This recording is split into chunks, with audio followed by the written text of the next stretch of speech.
Buenas, ¿qué tal a todos? Espero que estén bien, porque hoy vamos a ver la fuerza que somete un capacitor a un dieléctrico en su frontera. Para ello vamos a realizar el siguiente problema, que nos dice, un condensador de placas paralelas de A por B de área y D de separación se sumerge una distancia C en un líquido polar dieléctrico y se conecta a una diferencia potencial V tal como se muestra en la figura. Determinar el ítem A, la altura h que subirá el líquido hasta llegar al equilibrio, y el ítem B me pide la carga que almacena el condensador. Aquí se nos da de dato tanto la constante K del dieléctrico, las dimensiones del capacitor, la diferencia de potencial V de la batería y la densidad del líquido dieléctrico. Comenzando con resolver el problema, vemos para el ítem A que tenemos dos métodos posibles como para determinar la altura que se eleva el material dieléctrico. El primer método es visualizando tanto la diferencia o la variación de energía que sufre nuestro sistema. En este caso, son dos elementos en los cuales sufren la variación de energía, que son el capacitor y el material dieléctrico. El capacitor sufre porque hay una diferencia en la energía de la capacitancia, y el material dieléctrico lo que cambia es la energía gravitatoria, porque pasa de un estado con energía gravitacional baja a un estado con energía gravitacional alta. El otro método es yendo por la estática. Sabemos que la fuerza que el capacitor somete al dieléctrico se va a igualar con la fuerza del peso del propio dieléctrico. En ese momento, el dieléctrico deja de subir y se mantiene en un estado estacionario. Sea cual sea el método que vamos a estar utilizando, necesariamente tenemos que realizar un análisis previo en los cuales vamos a visualizar dos estados, el estado inicial o conocido como un estado en el cual la altura del dieléctrico que subió el dieléctrico es igual a cero, y el estado final en el cual la altura del dieléctrico llegó a su estado final, que es h. Como notamos, en la parte del capacitor vamos a tener dos zonas distinguibles. Una zona que sus placas están rellenas de vacío y otra zona que sus placas están rellenas de un material dieléctrico. Para el caso inicial, C2 representa a la zona que está llena de vacío y C1 representa a la zona que está contenida por el material dieléctrico. De las ecuaciones de capacitancia, ya que son placas paralelas, me va a quedar de esta manera, viendo y fijándome la geometría que me queda.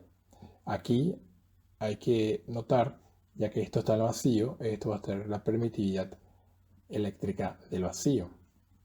Y en la capacitancia 1, debido a que tiene un material dieléctrico en el intermedio, va a presentar una permitividad absoluta epsilon, que sería la constante K por epsilon sub 0. De esto sabemos que los capacitores se encuentran en paralelo, porque las dos placas presentan la misma diferencia de potencial. Entonces, sabemos que la capacitancia total para el estado inicial va a ser igual a C1 más C2, en los cuales resultan que la capacitancia inicial es igual a lo que vemos aquí. Y ese sería todo el estudio que vamos a estar analizando para el estado inicial. Para el estado final,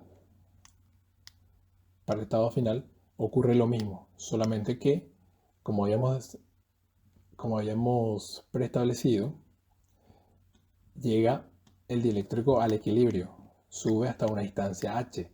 De tal manera, nuevamente aquí denotamos dos zonas del capacitor por medio de C1' y C2'.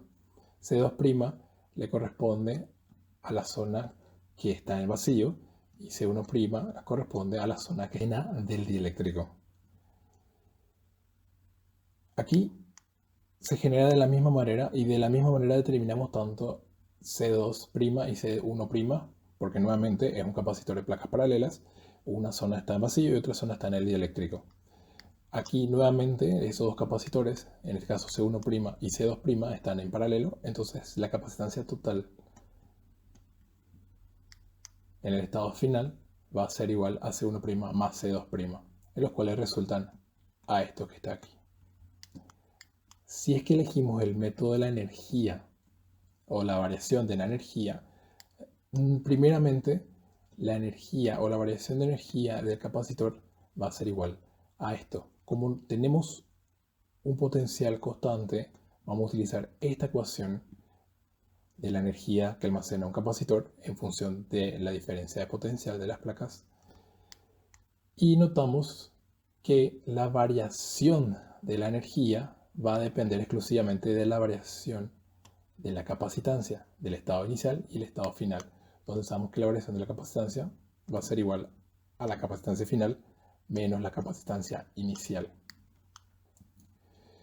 Y aquí sabemos entonces, por las ecuaciones que teníamos, que la variación de la capacitancia va a ser igual a esto que vemos aquí. Y de aquí podemos entonces determinar la variación de la energía que almacena el capacitor. Por su parte, la variación de la energía potencial gravitatoria, como esto ya sabíamos, va a ser igual a m por g por la variación de la altura que sufrió esa masa del dieléctrico.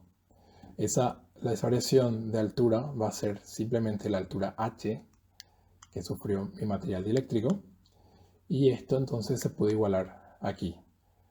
Y como ven, aquí se elimina esto con esto.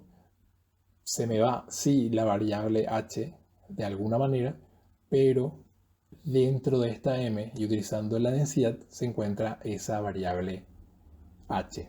¿Por qué?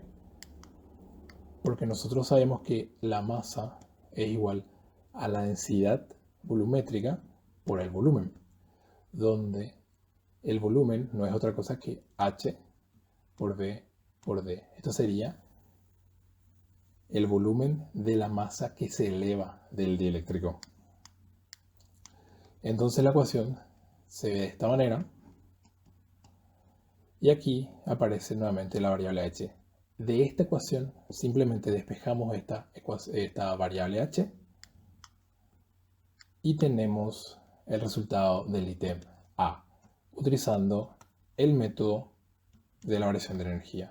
Si utilizamos el método de la estática, en el cual se iguala la fuerza que somete el capacitor al dieléctrico con la fuerza del peso del dieléctrico, notamos que vamos a tener el siguiente análisis. La fuerza del peso sabemos que es simple, es igual a m por g. De igual manera, esta variable m cambiamos por su igual, por su densidad.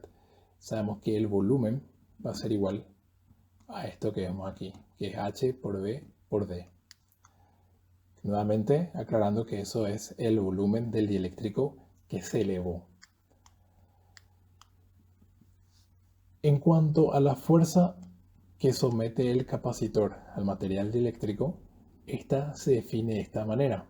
Va a ser la derivada o la primera derivada de la energía que almacena el capacitor en función a x, donde x sería una distancia genérica que se eleva el material dieléctrico. Eso sería x. Entonces, lo que tenemos que hacer es determinar la capacitancia en función a x. Pero como nosotros ya habíamos determinado la capacitancia en función a h, entonces simplemente reemplazamos donde veíamos h por X. Y así tenemos la capacitancia y la energía que almacena el capacitor en función a X.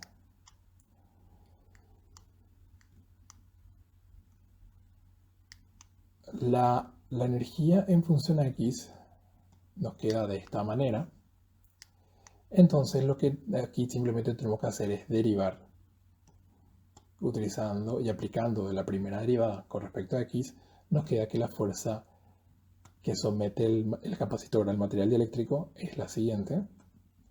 Y lo que nos queda hacer simplemente es igualar esta fuerza con la fuerza del peso, con las cuales nos queda de la siguiente forma.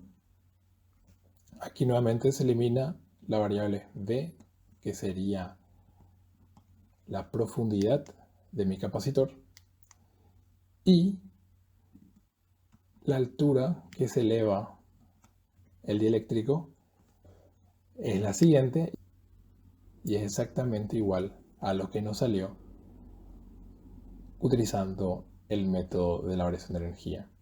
El ítem B es muy sencillo de determinar, ya que nosotros tenemos y sabemos que la carga que almacena un capacitor es igual, por definición, a la capacitancia por la diferencia potencial del capacitor, donde teníamos como dato la diferencia de potencial del capacitor. Y esta capacitancia final ya habíamos tenido en función a H, y lo único que hay que hacer aquí es cambiar este valor de H por el igual que teníamos aquí. Y ahí termina el ítem B.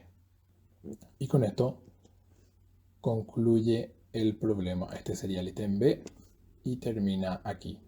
Espero que le haya gustado esta explicación. Espero que le haya servido esta explicación.